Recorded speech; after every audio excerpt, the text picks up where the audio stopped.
Hello, I'm Congresswoman Robin Kelly, and it's my privilege to represent the 2nd Congressional District of Illinois. I hope everyone is enjoying their online ALC so far this year. Today, I'm very excited to be sitting down with Dr. Shanika Hope, who currently serves as the Amazon Future Engineer HQ2 leader. A little background on Dr. Hope.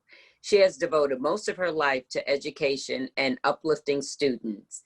Dr. Hope is a former K-12 school administrator, educator, and university professor with more than 25 years of experience in the education field.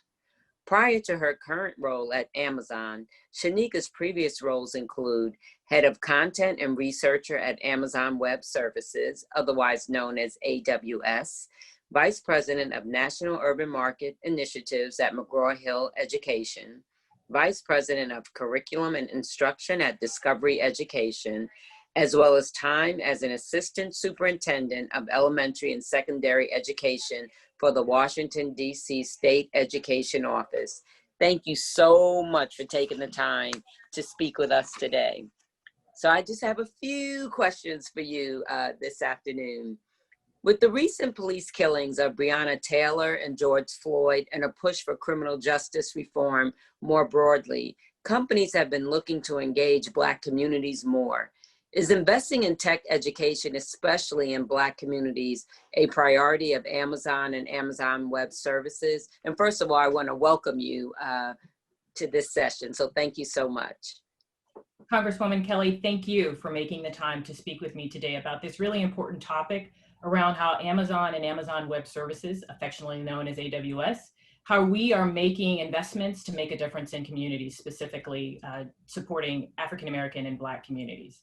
So to your specific question in terms of how do we prioritize and how are we making a difference in these communities? First, we start with the recognition that the inequitable and brutal treatment of Black and African-Americans is unacceptable. Black lives matter. And as an African-American woman and technologist who's had the pleasure of working at Amazon for nearly 5 years, as both a team member and a manager of teams, I can personally attest to Amazon's commitment to helping to build a country and a world where everyone can live with dignity and free from fear. We believe technology and computer science education has the power to create freedom, equality, and opportunity around the globe. One recent example of this commitment, in June of this year, we donated a total of $10 million to organizations that are working to bring about social justice and improve the lives of Black and African Americans. Recipients, selected with the help of Amazon's Black Employee Network, include groups focused on combating systemic racism through the legal system, as well as those dedicated to expanding educational and economic opportunity for Black communities. We coupled this initiative also with an employee match of up to $10,000 per employee. We've created a number of educational initiatives that works to inspire and educate millions of children and young adults each year from underrepresented and underserved communities, specifically to support these communities to pursue tech careers. So just a few examples of how we're investing in tech education, especially in Black communities, include 3 specific initiatives. AWS We Power Tech is a program that we launched in 2017 to improve diversity across the tech industry by providing technical training to both professionals and to students. A second initiative is Amazon Future Engineer. Now, this is a specific program that's targeting early childhood to career initiatives that's working to broaden equitable access to quality computer science education and increase opportunities for students across the country to have access to post-secondary opportunities, specifically in the space of STEM education. The third program I'd like to mention is AWS Educate. This program was launched in 2015 with a specific focus on accelerating the development of diverse talent in the space of cloud computing. Through AWS Educate, students and educators can gain a no-cost access to AWS's technology, where they can get hands-on substantive practice building and developing with the actual technology that we use every day at Amazon, as well as our Amazon Web Services customers. And through AWS Educate, students also gain access to a job board, so they can connect their learning and their confidence using the technology with actual employers seeking early career tech talent. So these are just a few ways that Amazon and AWS are investing in communities to make a difference. It sounds like from everything that you're doing that we will see an increase in Black students' interest in technology.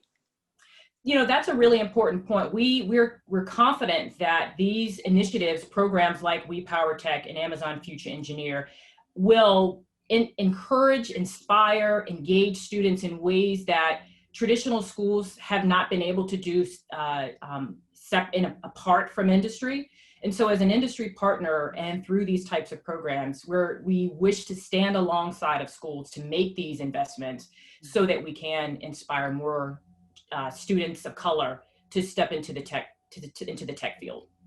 As we talked about a little earlier, actually before we got started, we just have to make sure that these programs are accessible to Black and Brown communities and rural communities, because that is a challenge.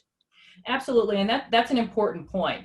One specific point I'd love to call out about the Amazon Future Engineer program. This program aims to inspire hundreds of thousands of young people to explore computer science. To date, Amazon Future Engineer has provided over 4,000 high schools with computer science courses and over 1,000 elementary schools with computer science curriculum and teacher professional development, reaching over 550,000 students in this country. In addition to that benefit, Amazon Future Engineer awards 100 students each year with a 4-year $10,000 scholarship, as well as a guaranteed paid internship with Amazon. So allowing students to gain work experience and as well as learning, applying what they're learning in the classroom every day. One other call out specific to AWS Educate. This is another program that gives students real world practice, applied learning using technology that technologists use every day. And AWS Educate reaches hundreds of thousands of students, over 10,000 educators, and over 2,400 institutions worldwide. Educate is in over 200 countries and territories. And so when we talk about the impact and the importance of reaching underserved communities, including Black, African-American, Latinx, Indigenous students, and students that identify as female, one thing that we'd love to call out is that of the schools that participate in Amazon Future Engineer, 80% of them have a Title I designation, indicating a high percentage of students coming from families who demonstrate some need for financial assistance. So this idea of us investing and really supporting communities of the greatest need, that's really what these programs are designed to do.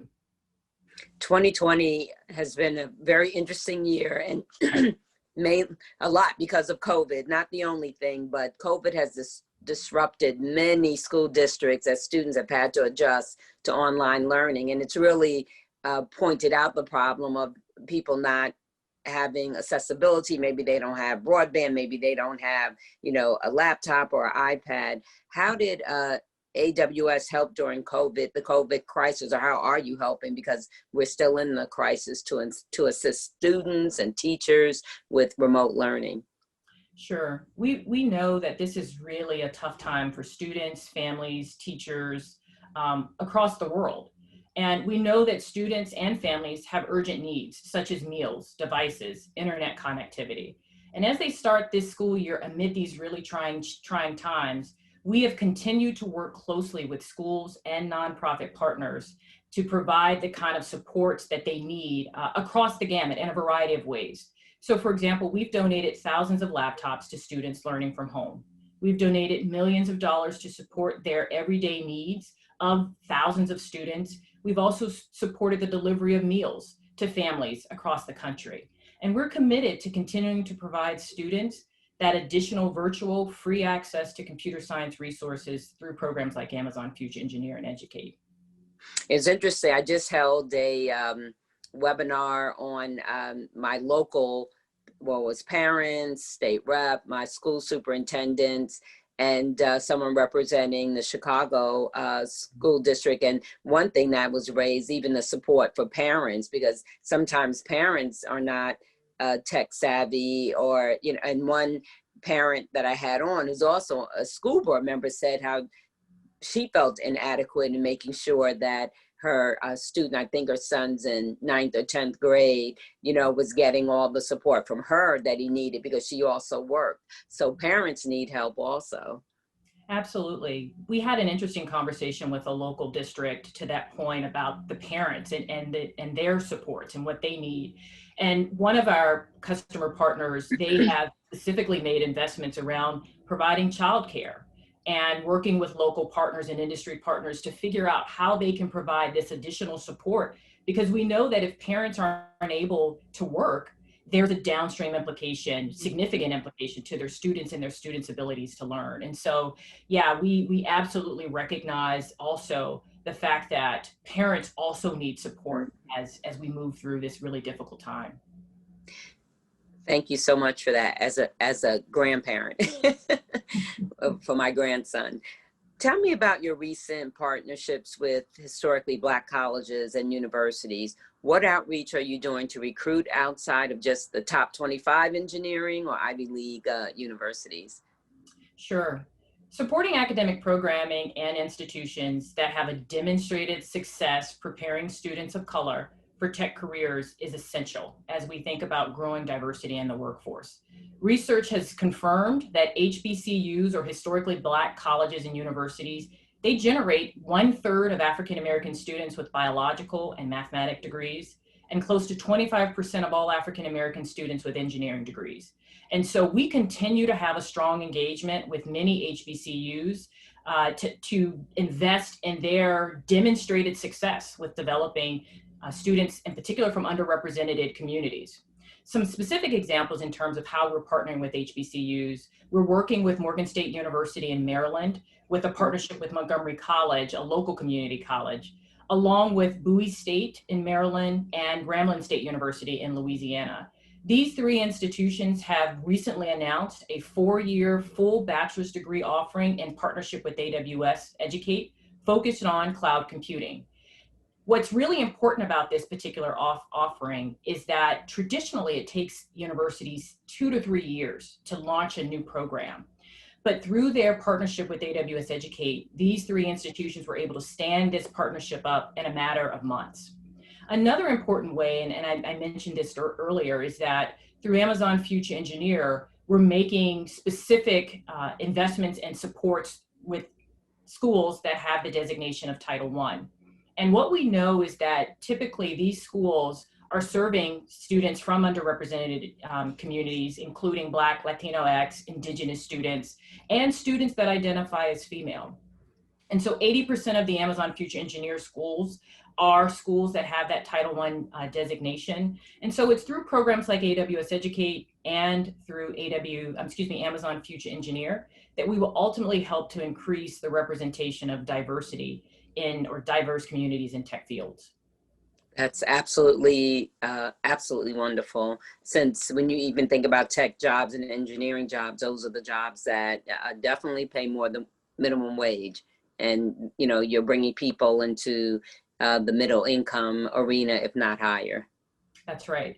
You know, your comment, Congresswoman Kelly, brought to mind a student success story. A student by the name of Alfredo Colon, he lived in Puerto Rico when Hurricane Maria devastated Puerto Rico in 2019.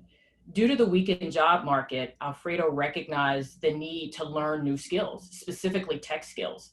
And so he joined the AWS Educate program and completed several of the online learning pathways prior to applying for a range of jobs.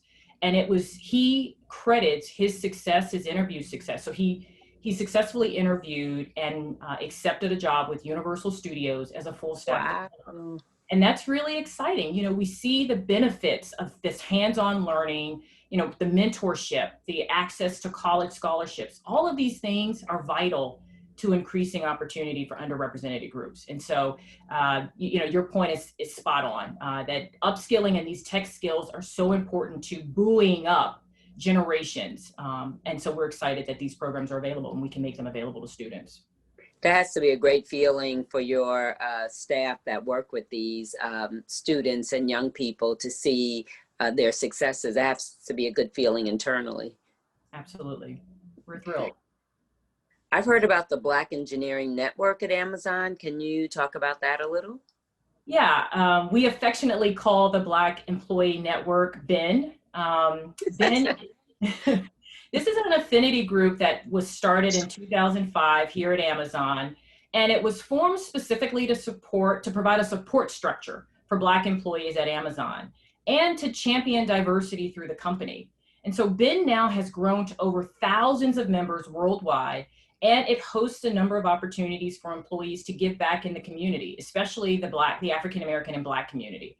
So for example, last year we hosted a 3-day technical conference in Nashville for a number of HBCUs. I had the honor and the pleasure of being a part of that 3-day experience. And we gave students the opportunity to upskill, have access to technical training, but more importantly, to have a community and a network of Black engineers and scientists and machine learning scientists so that they could speak with them, they could understand their experiences, and they could learn from those experiences in hopes to aspire into those types of roles and opportunities and work for a company like AWS or Amazon.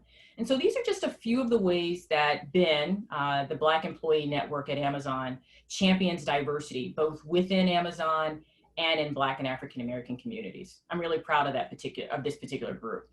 I can tell.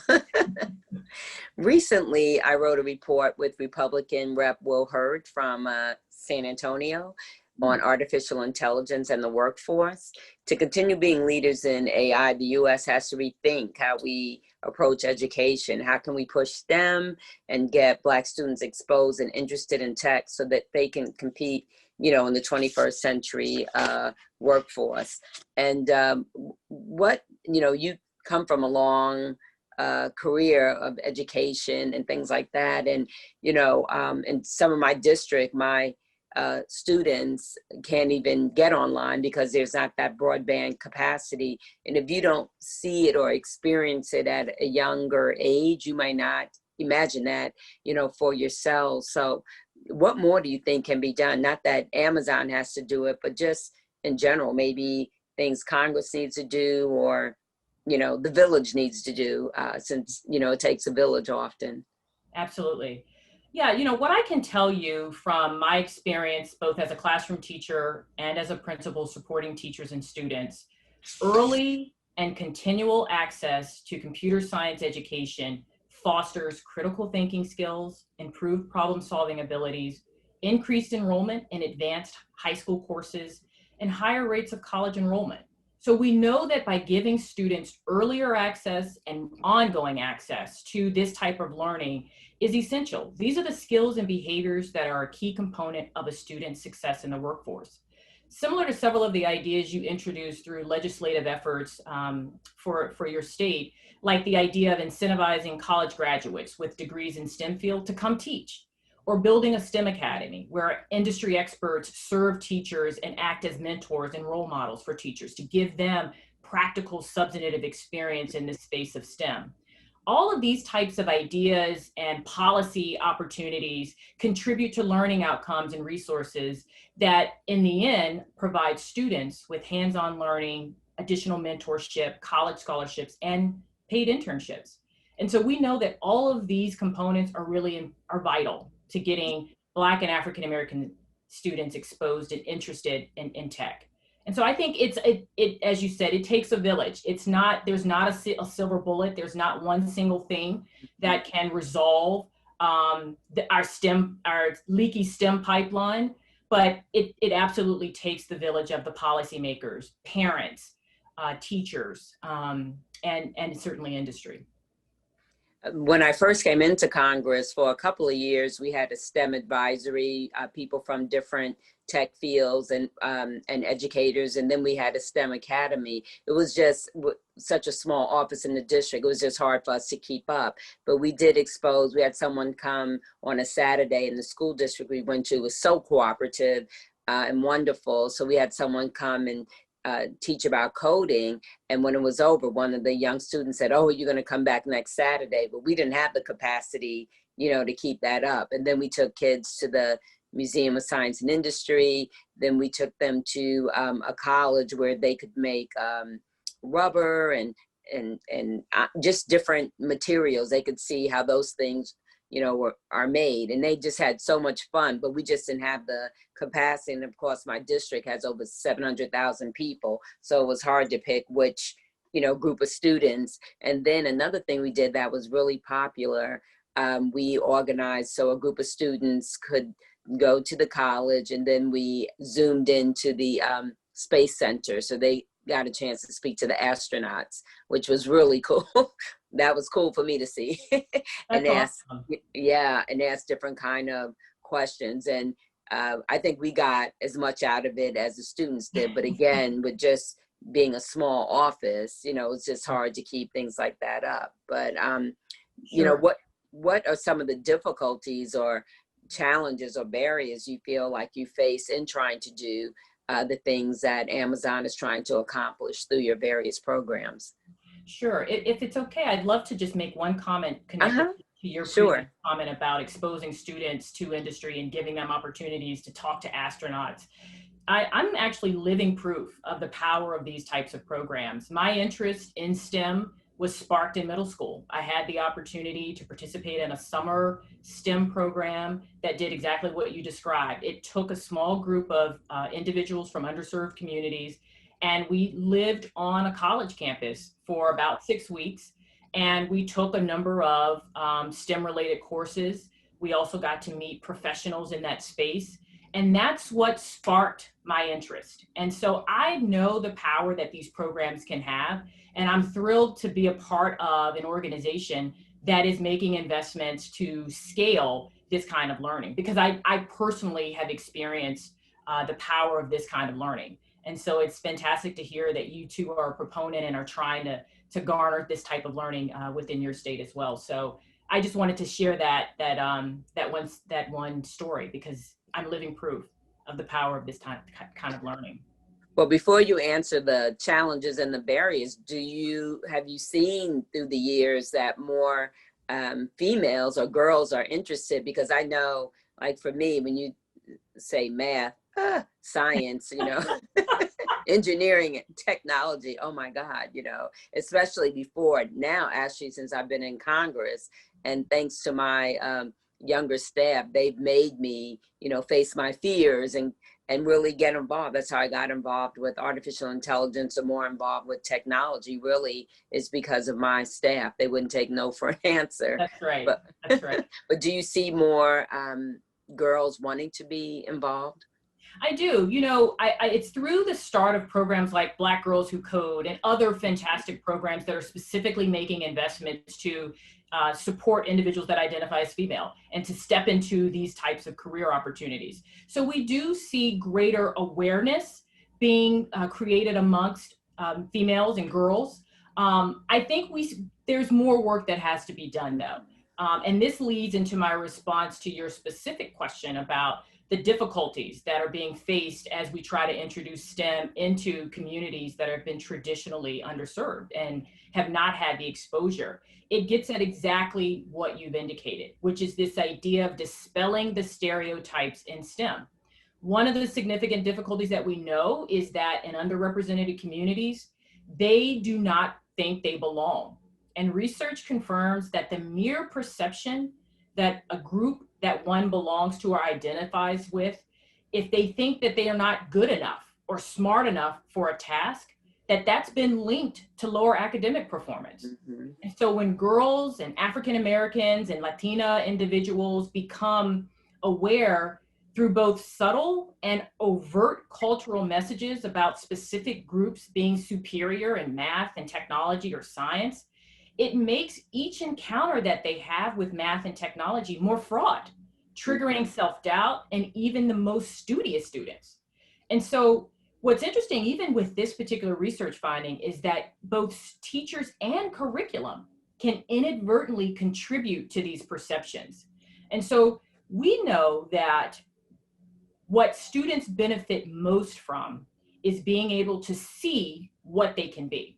And so programs like Amazon Future Engineer and AWS Educate is helping more children and young adults, especially those from underserved and underrepresented communities, have resources and access to resources and skills that they need to build their best future. So the benefits of hands-on learning, college scholarships, internships, mentors, they're vital to helping students see themselves as engineers, as scientists, as entrepreneurs.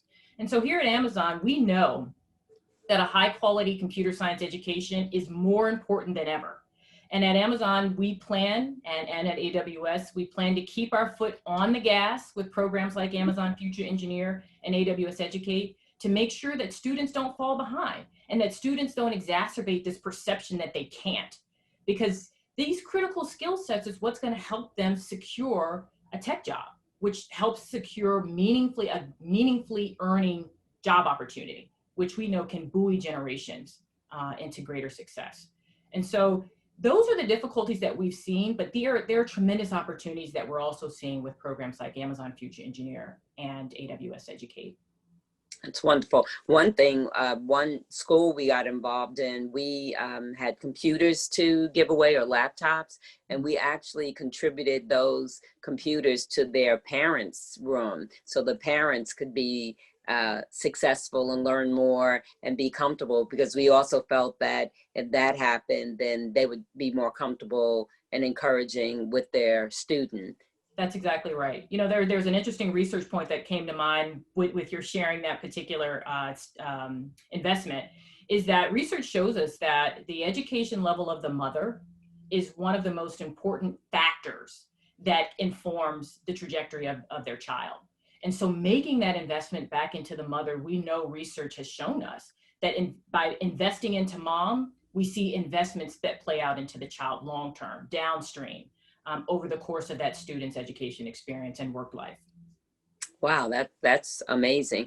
Another thing I thought about, I do a lot of work around healthcare because I'm the chair of the Congressional Black Caucus Health Brain Trust, and I've done a lot of work around maternal mortality and, of course, COVID and all of that. And what you hear in studies over and over and over, when you know, we all know that Black and brown people have been most affected by COVID, and but people will do better if the doctor looks like them, or at least can understand their realities and where they're coming from. Well, of course, STEM, that relates to doctors and the healthcare industry, but also I think about that with engineering and the tech field and being an architect or a scientist, that if we could see more, then we can imagine ourselves. If we see more teachers, we can imagine ourselves in, you know, those areas. If we see the engineers, so it's like the same thing applies.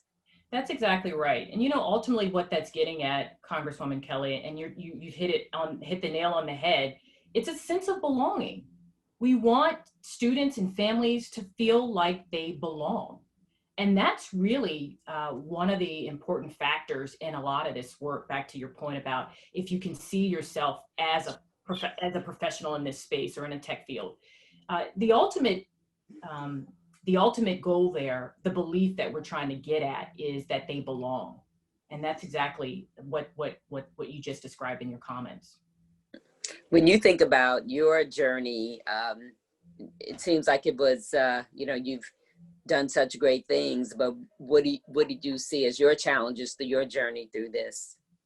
You know, it was a lack of self-confidence and belief in myself. I am a product of foster care, and my mother was unfortunately struggled with drug addiction her entire life until she passed. And so being in foster care, not really feeling like I belonged anywhere, those doubts plagued me as a young person and even as an adult, even today, struggling with imposter syndrome. And I'm very accomplished. I've had a lot of tremendous mentors and individuals pour into me.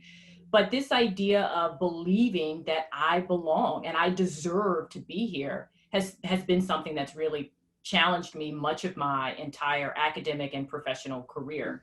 And so the way that I fight against that, Congresswoman Kelly, is I take that village approach. I surround myself with strong mentors that speak truth back to me. And I have a learn and be curious mindset. So I am always looking to upskill, to learn something new. Like you, artificial intelligence and machine learning is something that's interesting to me. And so I'm actually completing a course right now to upskill myself in these areas. So having that learn and be curious mindset and being surrounded with a village has really been my key to success, both through my academic career and into professional life. So you've just proven that you never know by looking at someone or, what they've been through, what they've gone through, what their challenges have been. People just assume that, you're just successful and they don't Yep. know, the journey that you've gone through. But also you've proven that, other people can go through that journey too, and you can have your challenges, but you can still, have a successful career, successful life if you just, stay at it. That's exactly right. And your point, you can't judge a book by its cover. And I give talks all over the world, both to students, educators, policymakers, school leaders. And every time I share a little bit about my journey, they're flabbergasted. They cannot believe. And so I say to students, in particular young people that I have an opportunity to mentor, that if I can do it, you can do it. There's nothing special, nothing unique about me outside of the fact that I stand on the shoulders of some giants, and I have a learn and be curious attitude. I'm a voracious reader. I love to learn. And you have to take a little bit of risks. So I took a little bit of risks with the safety net of my village.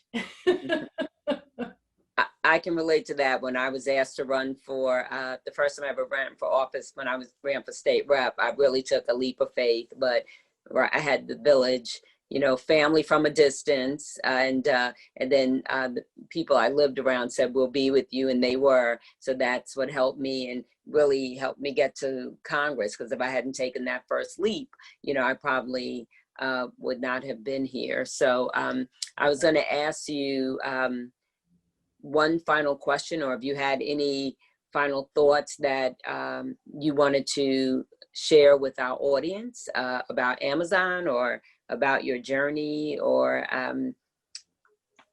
whatever parting thoughts you have. Sure. And again, just thank you. This has been a delightful conversation. I'm so thrilled to have this discussion with you, and to have a new champion from afar, to know that you are also standing in this journey. My final remarks really would be to the listeners of this conversation, is that the idea that it takes a village. And the biggest challenge to really having an impact in underserved and underrepresented communities is making that investment and helping to overcome the stereotypes of these, that exist around whether or not women, people of color, those who are tied in, that are under a designation of underserved or underrepresented, but making the investment into these communities to help them to see themselves in the field of tech, or in the field of STEM. And so my call to action to listeners would be to invest. Get connected to your local school district. Find out ways that you can, even if it's just visit classrooms, have a conversation, talk to students. Students need to see people that look like them in these spaces and in this field. And that's what's going to spark for them. And then it's through programs like Amazon Future Engineer and AWS Educate that's going to provide kids that additional learning and support to strengthen their foundational skill set. Math is important. We want more kids to be in Algebra 1 by 8th grade, so that they can have access to more advanced courses. But that would be my call to action. It takes a village. Get involved. Help kids see that they belong, and that they're capable of doing and being a professional in the space of STEM. Well, thank you so much, and I think you're spot on. When I think about the gun violence that young kids are involved in some of our urban areas, but beyond, I think that if they had more confidence, more skills, some hope and opportunity, then that would go far in decreasing the gun violence, that we see. Legislation is one thing, but your confidence and your opportunities that you have and hope, goes a long way also. So Dr. Hope, thank you so much for joining me today. It's so good to hear Amazon and AWS are doing so many great things to prepare the next generation for the future of work, and you're building, you know, confidence. We need to make sure that tech companies have a diverse workforce that looks like our country, and it sounds like Amazon is working toward contributing to that. So thank you so much again, and I hope everyone at home stays safe and wears your mask and has a wonderful rest of ALC. So thank you so much again. Thank you.